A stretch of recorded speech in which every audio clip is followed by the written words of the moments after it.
Okay, so sa video naman natin na 'to, ang i-re-recap nating trade was may, aggressive na reversals going short dito sa Nvidia. Kasi after niya mag-bounce ng napakalaki, may opportunity naman tayo para sa kanyang pullback at ayon ay nagresulta nung na-execute natin ng maayos sa $2,700 US dollars na, trade. So, siguro bago tayo magsimula, ipakita ko na rin muna sa inyo itong live trade. So, ito yung ginagawa namin araw-araw sa Ascension. Sa mga nagtatanong paano mag-join sa live trading room namin, pumunta na lang kayo doon sa website. Nakalagay naman dyan yung mga impormasyon. Anyway, ito yun. I-play natin muna yung recording ng live session na yun. Ito na, 450. So, pwede na ako mag-start. Order filled. Ito sa strength ng 450 hanggang 455. Sobrang volatile kasi grabe. 450 hanggang 446. 4 points yan. Itong isang minutong kandila na to. So, lalagay ako ng smaller size kung hanggang saan yung kakayanin dahil nga wala akong ano ngayon. Pwede mag-take ng aggressive reversal on Nvidia. So, 44850. Pagka nag-close ng 44850 yung kandila na to, tingnan ko pag nag-lower high, kung makakapasok ako dito kay Nvidia, kailangan ng resist sa 449. Grabe volatility nun. Alam niyo yung ganitong volatility, makikita niyo lang ito sa mga basura na stock. Ano ito, Nvidia? Dapat yata, tayo dito 10 seconds na time frame. Pang 10 seconds time frame yung laruan itong Nvidia ngayon. So kung hindi pa kayo familiar sa ganitong mga move, iwasan niyo muna, guys. Masyado mabilis yun, saka, yun 450, grabe itong grabe ngayon yung expand ng volatility ni sobrang bilis na Nvidia ngayon. I'm going to add sa 453 ito sa position ko sa kabilang port on Nvidia. So small size, naka-pyramid tayo hanggang sa resistance na 455. Pag PCL na rin to, pwede na mag-take so machuchok yung trade ko ng 453. Sige, mag-a-add na rin ako ng Nvidia gumunaw. So, ito, tingnan natin kasi PCL, naghihintay kasi tayo. Pagka nagkaroon ng PCL, naghihintay tayo na may kanina nag-breakout pa eh. Wala tong lower high tong si Nvidia. Nvidia mag-a-add na ako. Medyo mas maliit para hindi ako ma-choke ng technical level dito sa Nvidia. I'm going to, hindi na hit. Hindi pa na-hit yung add ko pero mas smaller Order filled. na add. Ang problema ko ngayon was may long position on Microsoft. Kasi mukhang magda-drag down tayo pababa. Sige. So Nvidia, hintayin ko lang kumalma ng konti, magkaroon ng lower high na maganda-ganda. So Nvidia ko na to, i-hold ko muna. Kasi parang ito yung typical na bounce sa Pinas na pag first day ng bounce, malakas na siya, magtatapon ka second day strength. Itong Nvidia. Yung Nvidia, pagka nag-fill gap na siya, kahit 440, I'm going to sell my position dun sa kabila. On Nvidia, we're going to watch kung magpi-PCL na siya. So, ang susundan natin was the 5 minutes kung inverse mom.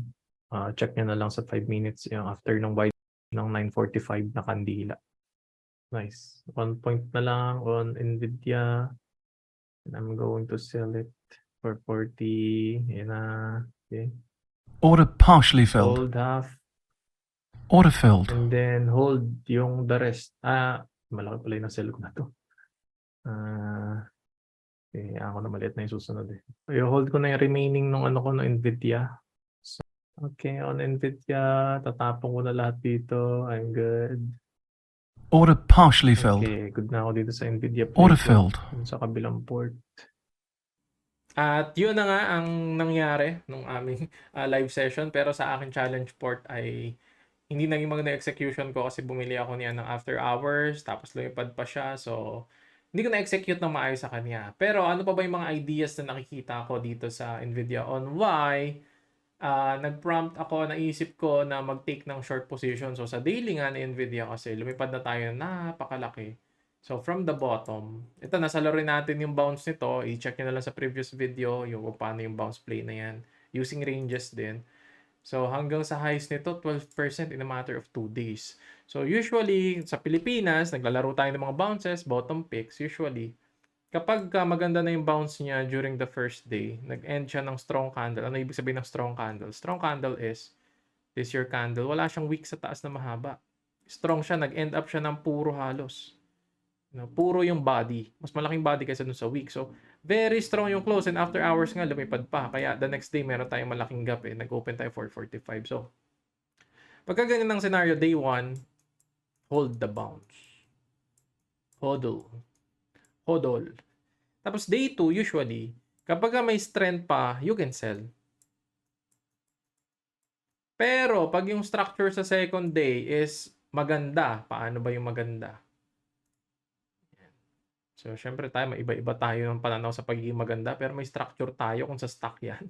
Sa stock, dapat meron tayo, kung ito man yung ginawa niyang low, dapat ito higher low, mag-continue ng breakout, para mag-form tayo ng new uptrend structure.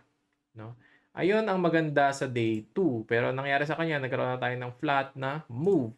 So, second day, possible nga to sell on strength. Pero kung maganda pa rin ang second day, pwede mong ibenta yan ng second day's close.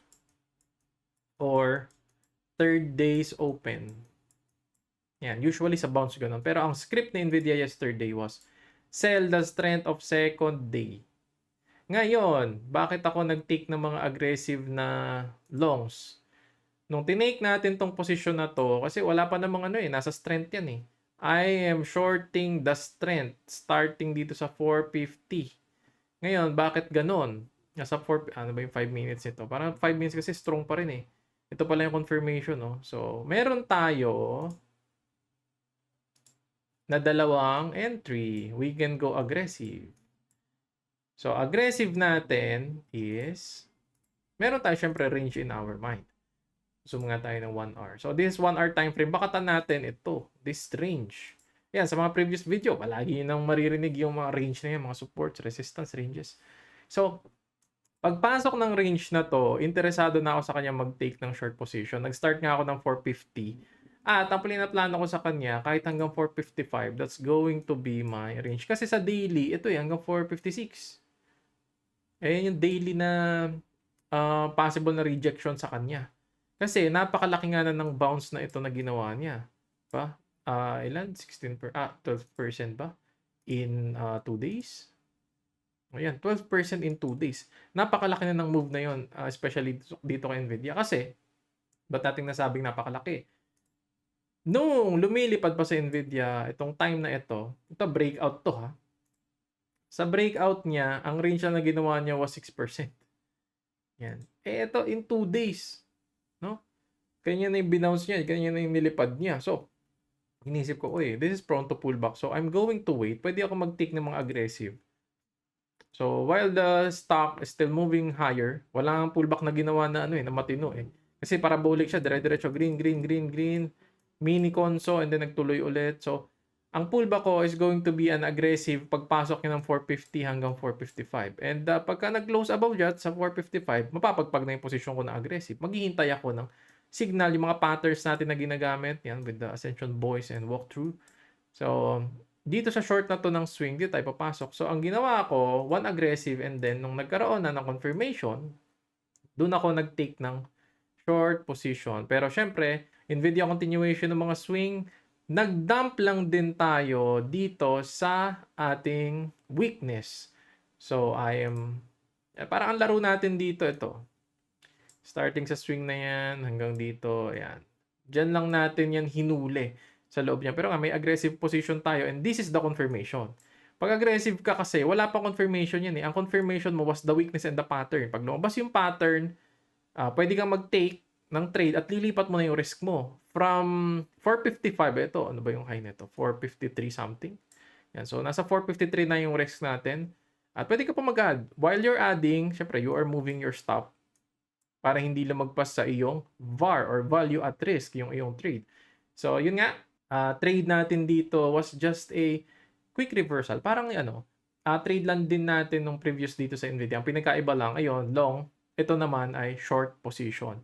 So, ayun lang siguro at na-explain ko na naman nung live kung ano yung mga pinagagawa ko dyan. Again, kung gusto niyo i-check yung live trading room, you want to join and malaman yung mga iba't ibang mga bagay pa, patterns or whatever, check nyo na lang sa website.